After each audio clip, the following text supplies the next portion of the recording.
Morning বন্ধুরা, কেমন আছো তোমরা সবাই? আমি ভীষণ ভালো আছি। আজকে ঘুম থেকে উঠেই রান্নাঘরে এসে নিজের জন্য একটুখানি গরম জল বানিয়ে নিয়েছিলাম আর তন্ময়ের জন্য বানিয়েছিলাম চা। আর তারপরে এখানে পুচকু রানীকে একটুখানি উঠিয়ে দিলাম। উঠিয়ে দেওয়ার পর ফ্রেশ করিয়ে আমি একটুখানি ঘর দোর ঝাড় দিয়ে দিলাম।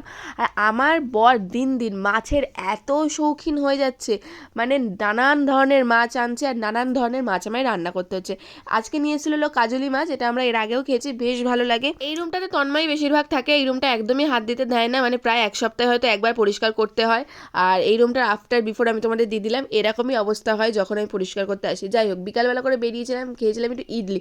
আর এই দোকানের ইডলিটা এত সফট ছিল, এত টেস্টি ছিল, মানে যারা কাকিনাড়া বা নৈহাটি এদিকে সাইডে থাকো, আমি রেফার করবো যে তোমরা একবার যাও, ইডলি খাও। মানে 7 টাকা করে পিস নিয়েছিল, এক প্লেটে দু পিস দিয়েছিল, 15 টাকার মতন দাম নিয়েছিল।